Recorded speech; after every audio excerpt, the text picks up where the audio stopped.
કમર ઉપર મેઘલા અને ગળામાં યજ્ઞ પવિત્ર ધારણ કર્યું છે. બગલમાં મુર્ગ ચરણ, શિર અને જટા છે. મુખ એમનું જળ જળી રહ્યું છે. બ્રહ્મ તેજ એનામાં સમાયેલું છે. યજ્ઞ મંડપમાં આવેલા વામનજી સર્વ ઋષિ તેમના ચતુસાર્યએ જય જયકાર કર્યો. જે બહુ તપ અને તપસ્યા કરે છે તે બ્રાહ્મણો મોટા કહેવાય છે. બ્રાહ્મણોમાં બ્રહ્મ તેજ હંમેશા માન મળે છે. ક્ષેત્રીમાં છત્ર તેજ માન મળે છે. વેશ્યને ધનમાં માન મળે છે. શૂદ્રોને સેવામાં માન મળે છે. બલિરાજાના તેજસ્વી બ્રાહ્મણને જોઈને આશ્વ પામ્યા. માનપાન આપી બેસાડ્યા. રાણીએ તેમની પૂજા કરી. કહ્યું બલિરાજાની રાણી વિદ્યાચરી પણ વાત્સલ્ય એટલે કે માતૃ પ્રેમ ઉભરાયો. બલિરાજા વામનની પૂજા કરવા ઘણો આનંદ થયો. તેમને લાગ્યું કે આ કોઈ વામનજી પુરુષ આજે પોતાના યુગનો સફળ થયો એમ માની બલિરાજા કોઈ મહાપુરુષ આવ્યા છે. વિધિસર બલિરાજા એમની પૂજા કરે છે. પૂજા વિધિ પતી ગયા પછી બલિરાજાએ કહ્યું, મહારાજ માગો, તમે જે કાંઈ માગશો એ અમે આપશું. ત્યારે વામન ભગવાન તેમના વખાણ કરે છે કે તમારા દાદા પ્રહલાદ ભગવાન માન ભક્ત થયા. વળી તમારા પિતા વિરોચન અતિ ઉદાર અને દાનેશ્વરી થયા. તમારા પિતાએ આયુષનું પણ દાન કર્યું. તારામાં પિતામાં એણકૃ જેવી શક્તિ છે. દાદા પ્રહલાદમાં જેવી ભક્તિ અને પિતા વિરોચનમાં જેવી તમારી ઉદારતા છે. બલિરાજાએ કહ્યું, બ્રહ્મદેવ માગો, જે માગો એવું તમને આપીશ.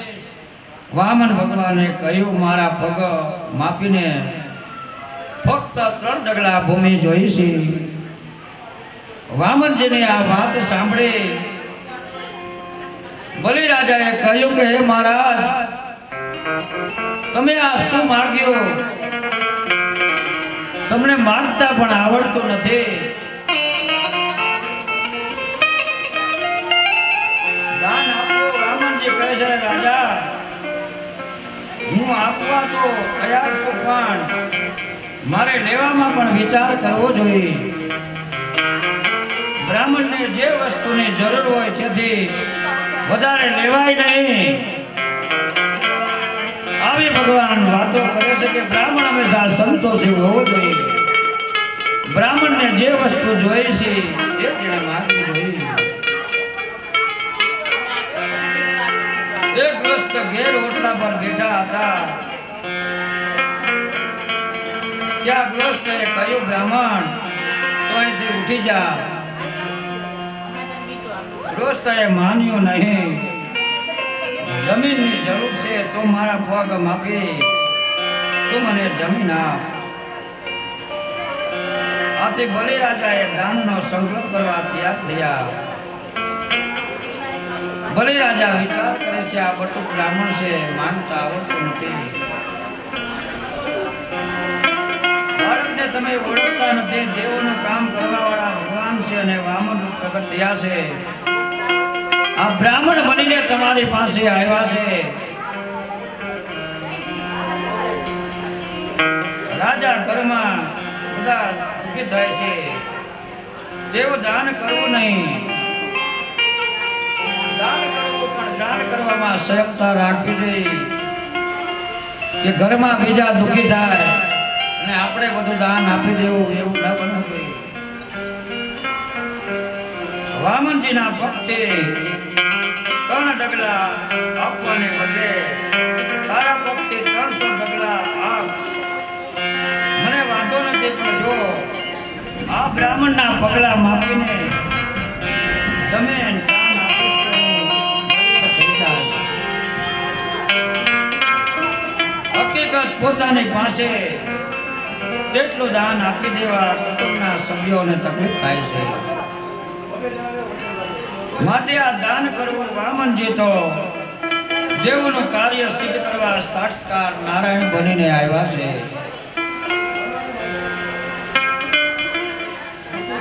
તારું સારું રાજ્ય બે પગલામાં સમાવત થઈ જશે.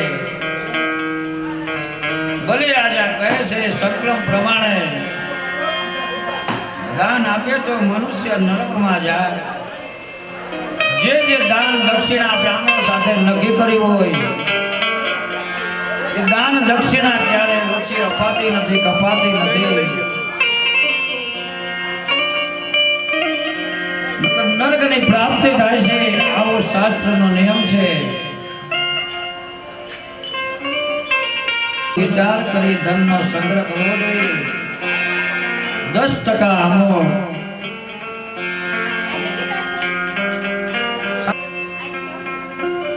આ કોઈ સામાન્ય બ્રાહ્મણ નથી. આ વિપત્તિના સમયે અસત્ય બોલો તો સમજે. ગાય અને બ્રાહ્મણ માટે થોડું અસત્ય બોલે શરમ ગણાય છે. બલિ રાજા કહે છે હું હવે મારું સર્વ દાનમાં અર્પણ કરી દઈશ.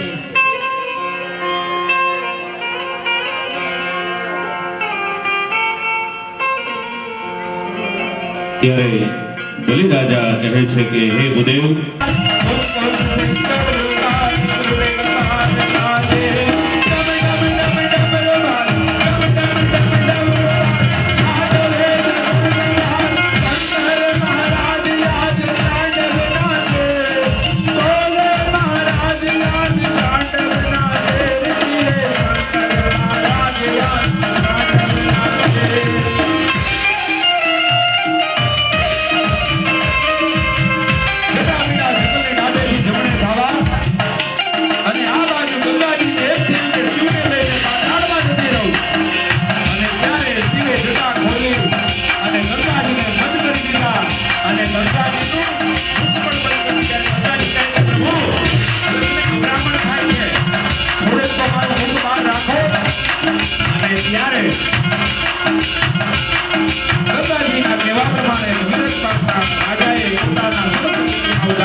અને આ આગળ ભગવાન રામચરિત્ર એ વંશની અંદર ખડક થયા, એના 24 અવતાર થયા, રઘુ થયા, પૃથ્વી થયા, અજ દશરથ થયા અને એના ઘરે રામ પધાર્યા છે.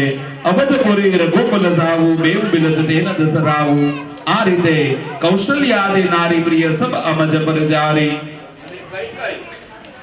કૌશલ્યા એ ધર્મપત્ની હતા, સુમિત્રા અને કૈકેયી એ ભોગપત્ની હતા અને પતિવ્રતા હતા. અને ચક્રવર્તી સંપત્તિ સન્મતિ નથી, સંપત્તિ છે પણ સંતતિ નથી. એક બાર ગોપિત મન માહી ભઈ લગાની મોર સુર નાહી. રાજા એકવાર બેઠા હતા ત્યારે મનમાં એને એમ થયું કે આજે મારી પાસે બધુંય છે પણ મારે ત્યાં સંતતિ નથી. અને પ્રભુનું સુખ દુઃખ રાજા પૂછે પણ રાજાનું દુઃખ કોણ પૂછે? એટલે રાજા પોતે એના ગુરુ પાસે જાય છે. એમ આપણે પણ કાંઈ પણ દુઃખ આવે ત્યારે આપણે કોની પાસે જઈએ છીએ? આપણા ગુરુ પાસે જઈએ છીએ. ક્યાંય તમને રસ્તો ન મળે ત્યારે તમારા ગુરુ તમને રસ્તો બતાવે છે. ગુરુનો અર્થ થાય છે કે જેવી રીતે રૂના ઢગલામાં એક દિવાસળી મૂકો અને બધું રૂ બળી જાય, એમ આપણા જીવનમાં અંધારું હોય અને ગુરુ એક દિવાસળી મૂકે એટલે અંધારું બળીને ભસ્મ થાય છે અને મારું ને તમારું જીવન દિવ્ય બને છે. ગુરુ ગૃહ કવજાનત પેલાના ચરણ લાગી કર બિનજ સાલા.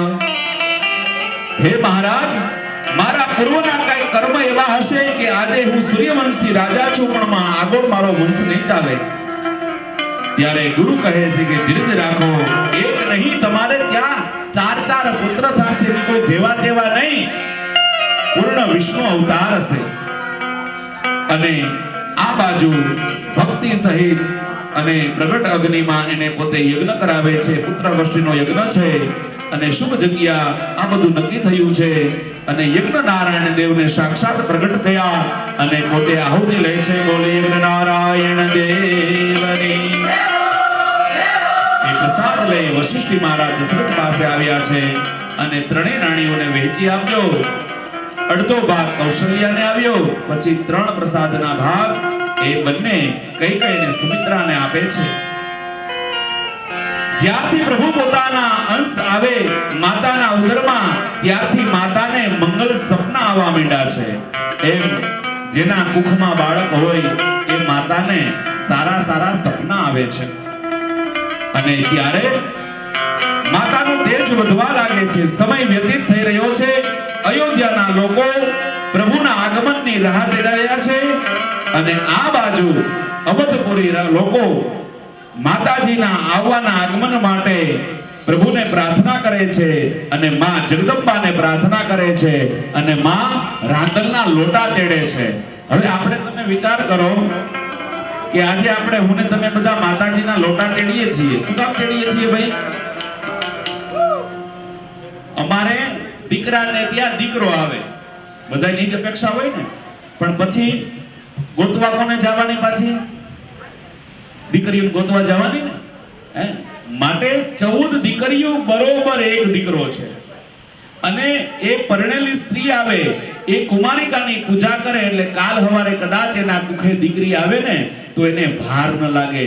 એટલે એના સાસુ સસરા છે ને માતાજીના લોટા તેડાવે અને એ પુત્ર વધુના હાથે દીકરીનું પૂજન કરાવે છે. એટલે કાલ સવારે માટે આજે બધાયને લક્ષ્મી સ્વરૂપે વહુ ગમે છે, પણ લક્ષ્મી સ્વરૂપે કોઈને દીકરી ગમતી નથી. માટે જો દીકરી જ નહીં હોય તો, અને તમે જ વિચારો, તમને જો જન્મ ના આપ્યો હોય તમારા માતા પિતાએ, તમે આ કથામાં બેઠા હો. માટે દીકરી પોતાના ભાગ્યનું લઈને આવે છે. માટે ભાગ્યશાળી માતા પિતા હશે એના આંગણે દીકરી રમતી હશે. અને માણસ બધું આપી શકે પણ કન્યાદાન તો ભાગ્યશાળી માતા પિતા આપી શકે છે. માટે આમાં માતાજીના લોટા તેડે છે અને માતાજીના સરસ એવા ગુણગાન ગાય છે. અને હવે થોડીક ક્ષણની અંદર રામચંદ્ર ભગવાનનું પ્રાગટ્ય છે. ત્યાં સુધીમાં રાંદલ માતાજીનું સુંદર મજાનું એક આપણે ગીત અમારા જૂનાગઢથી બધાયા છે. અમારા લતાબેન વ્યાસ એ આપણને ગીત સંભળાવશે.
રાજા પરીક્ષક કહે છે કારણ કે રામ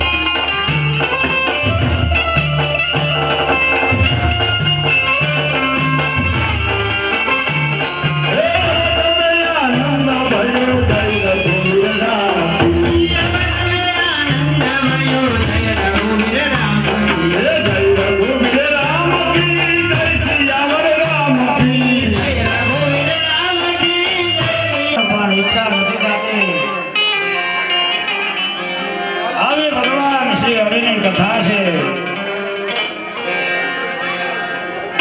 કારણ કે રામ કથા પછી પરીક્ષક રાજા કહે છે હવે મને કૃષ્ણ કથા સમજાવો.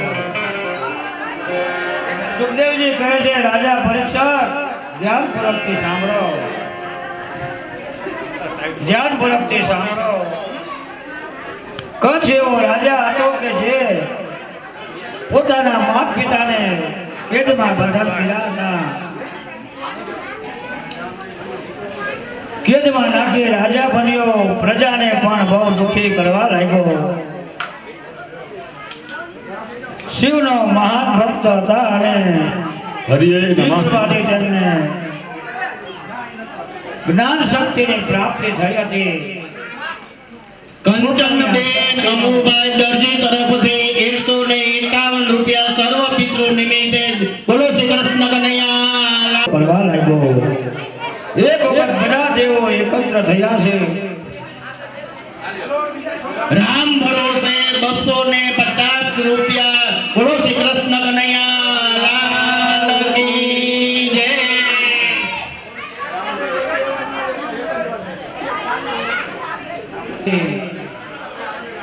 જલપાન કરવાની પણ ઈચ્છા થતી નથી. કચ્છ એવો એક રાજા હતો જે પોતાના માતા પિતાને કેદમાં બંધન કરી પોતાએ રાજ્ય સંભાળી લીધું હતું. ભગવાન શિવજી આપેલું, ભગવાન શિવજીનો મહાન ભક્ત હતો. ભગવાને આપેલું સિદ્ધિ, આ સિદ્ધિને દુરુપયોગ કરવા લાગ્યો. આથી દેવો મૂંઝાયા, દેવો કચકચવા લાગ્યા. ભગવાનને પ્રાર્થના કરી કે હે પ્રભુ, આ કચ્છના ત્રાસમાંથી અમને મુક્તિ અપાવો.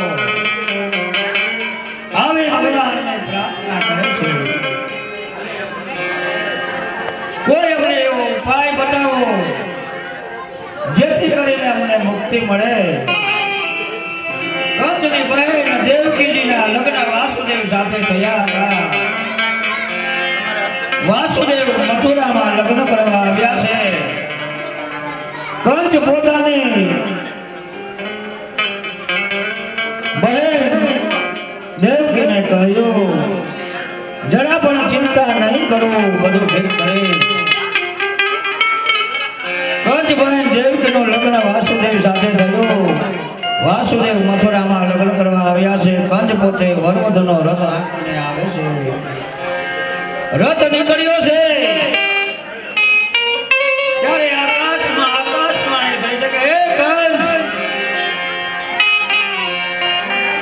તારો કાળ નજીકમાં આવી ગયો છે. આકાશવાણી થાય હે મૂર્ખ રાજા, તું તારી બહેન દેવકીને જે કઈ હાથનો ગર્ભ થશે એ તારો કાળ બનીને આવશે, પુત્ર તરીકે ઉતરશે. આકાશવાણી સાંભળી કંસ પોતાની બહેન દેવકીનો ચોટલો પકડી તલવાર લઈ દેવકીને મારવા દોડે છે.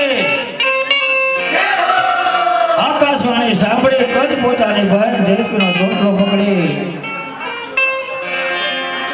તારો આત્મા પુત્ર એ આ મારો કાળ છે. વાસુદેવ વધે પડી તો વાસુદેવ કંસને સમજાવે છે કે હજી તો તારી બહેનના લગ્ન થયા છે, લગ્ન થાય છે. જ્યારે એને ત્યાં પુત્ર થશે ત્યારે ને જ્યારે પુત્ર થશે ત્યારે હું તને આપી દઈશ. જ્ઞાની પુરુષ મરણને ટાળવાનો પ્રયત્ન કરે છે. અજ્ઞાની માણસો મૂર્ખાઓ મરણ વગાડવાનું કરે છે. તારું કોઈ બગાડ્યું નથી. આ તારી બેને તારું કાંઈ બગાડ્યું નથી. દેવકીના બાળકો જે તારા કાર છે માટે હું તને વચન આપું છું. જેટલા બાળકો થશે એ તને હું સુપ્રત કરી. આ વાત સાંભળી કંસ દેવકીને મુક્ત કરે છે. કંસે વિચાર્યું કે હું સ્ત્રી હત્યા પાપમાંથી મુક્ત બનીશ. વાસુદેવે સૂર્ય સદગુણ સ્વરૂપ છે. જ્યારે દેવકી નિષ્કામ બુદ્ધિ છે. યોગ સમયે દેવકીને ત્યાં પુત્ર જન્મ થયો. આ સુંદર બાળક દેવકીને બહુ વહાલું લાગ્યું. પરંતુ વાસુદેવ તો કંસને આપેલા વચન પ્રમાણે પુત્ર કંસ રાજા આગળ લઈ ગયા છે. આ સુંદર બાળક જોઈ કંસ રાજાનું મધ્ય બિગડી ગયું અને વાસુદેવને તે પાછું આપી દે છે. વાસુદેવ આ પુત્રને લઈ જવાની તૈયારીમાં હતા ત્યારે નારદજી કંસ રાજા પાસે જાય છે. તેમણે કંસને કહ્યું, આ દેવકીના બાળકો છે તે તારો કાર બને છે. તેને તો જીવતા જવા દેશે. તારે માટે સારું નથી. અહંકારી માનવીઓને જેમ જેમ અહમ કરો. નારદજીની આ વાત સાંભળી કંસ પૂછે છે કે હે નારદજી, હું આ બાળકને મારી નાખું? નારદજી મૂંઝાયા. નારદજી કહે છે, બાળક હત્યાનું પાપ લાગશે. આમ કહી તો ભગવાન જલ્દી પ્રગટ થઈશ. તેથી તેમણે કહ્યું, હું તને નથી કહેતો કે તું મારી નાખ. જરા તારું ધ્યાન શું, તારે મરજી આવે તેમ કર. આ બાળકને મારવાનું નથી કહેતો. વાસુદેવ પાસેથી બાળક લઈ કંસ તેમનો સહાર કર્યો. વાસુદેવ અને દેવકી જેલમાં બંધન બનાવ્યા છે. ખૂબ ત્રાસ આપવા લાગ્યો છે. વાસુદેવ થકી જ્યારે દેવકીને સાપનો ગર્ભ રહ્યો ત્યારે દાઉજી મહારાજ પધાર્યા છે. પરંતુ દેવકીના ગર્ભના જન્મ થતો નથી. આથી કંસે ધાર્યું કે આ 6 બાળકો તે મારી નાખ્યા. તેથી દેવકીના સાપનો ગર્ભ પતન થતો લાગે છે. પણ તેમ થયું ન હતું. રોહિણીના પેટે ભાદરવા સુદ દસમના દિવસે દાઉજી મહારાજ પ્રગટ થયા. બોલે દાઉજી મહારાજ. દાઉજી બહુ સુંદર હતા. રોહિણી વારે વારે તેને પ્રયત્ન કરે છે. તેઓ આંખ ઉગાડતા નથી. પૃથ્વીરાજ મહારાજે પૂછ્યું. તેમણે કહ્યું કે આ બાળક બહુ જ્ઞાની છે, માટે કહ્યું આ બાળક બહુ જ્ઞાની છે, આંખ થોડા દિવસ પછી ઉગડશે. આ સાંભળે રોહિણી રાજી થયા. વ્રજમાં નંદ રાજા યશોદા માતા રહેતા હતા. નંદ રાજાએ વ્રજવાસીઓને સમજાવ્યા, બધા એકાદશીનું વ્રત કરો તો મારું પૂર્ણ થશે. વ્રજવાસી આથી એકાદશીનું મહાત્મ સમજાવી સદાપૂર્વક વ્રત કરવા લાગ્યા. વ્રતમાં સામેલ થવા બધાને વંદન કરતા. યશનું પૂતળું માથે રાખતા નહીં, કારણ કે સર્વને યશ આપતા.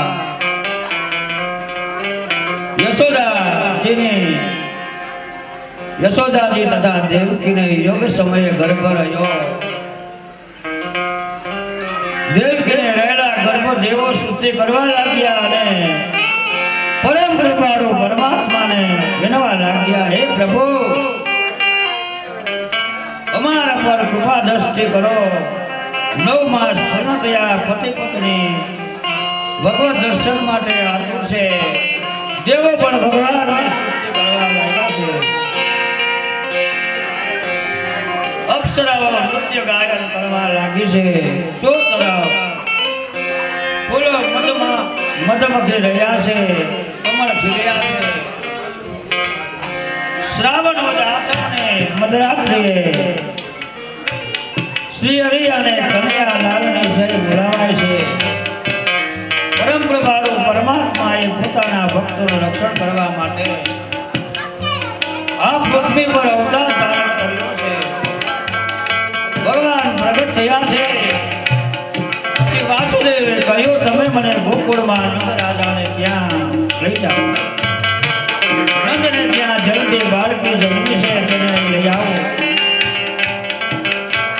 11 વર્ષ સુધી બાળ હું ગોકુળમાં વ્યક્ત કરીશ. ત્યાર પછી કંસને મારીશ. આવો ભગવાન. માતા પિતા બંને ભગવાન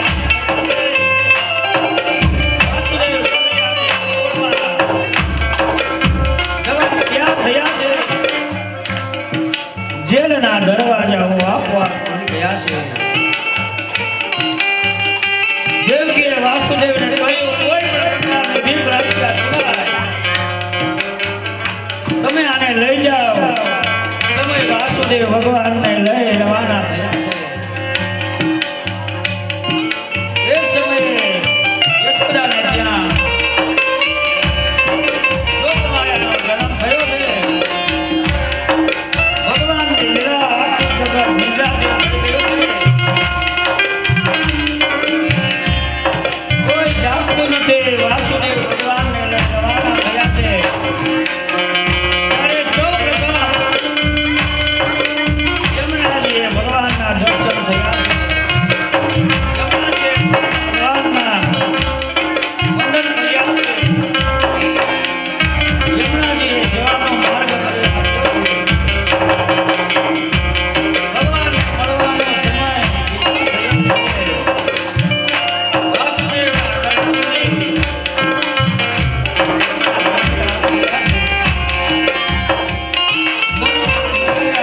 ભગવાન સમજી ગયા. તેમણે ચંદ્રપ્રભુ દર્શન દીધા. યમુનાજીનો માર્ગ વાસુદેવ ભગવાનને લઈ જાય છે. જળમાં વરસાદ વરસી રહ્યો છે. એક દયા બોલોને ભેટ પર. ભગવાનને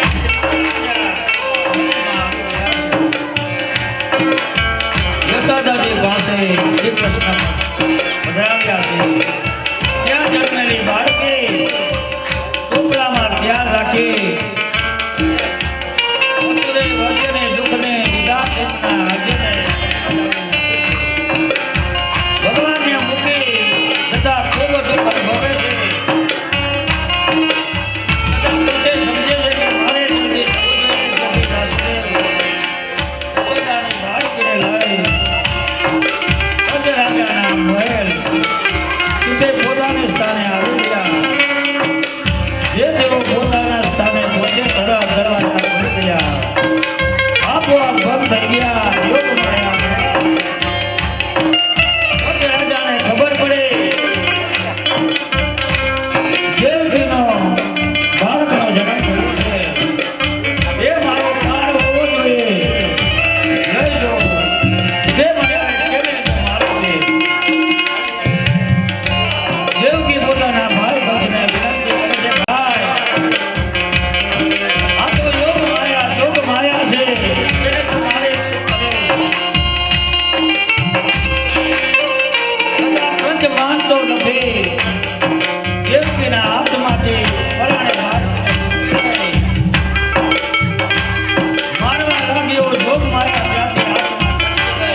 આજે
પારણિયું બંધાય માય સોદા ગુણ વાલો મારો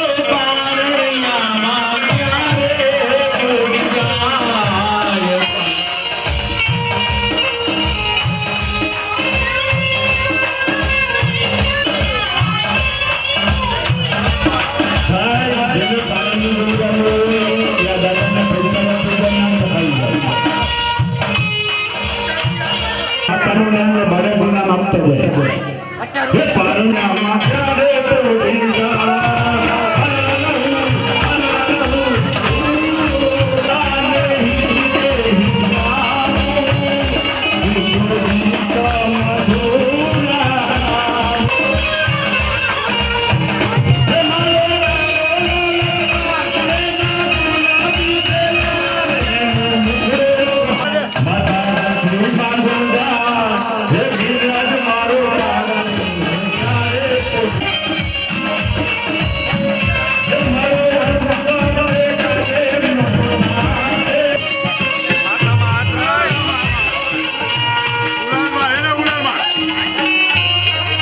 બોલો નામ બોલો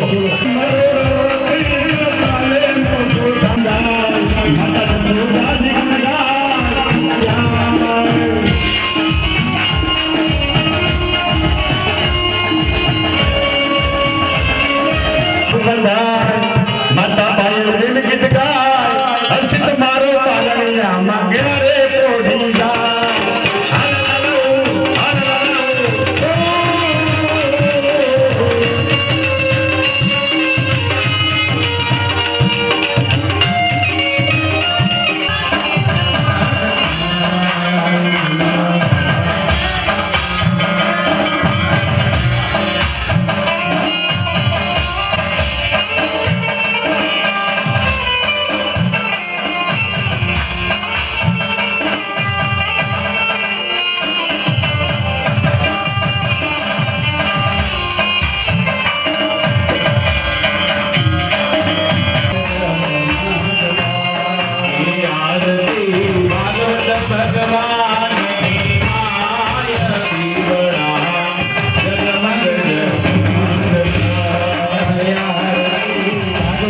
ભગવાન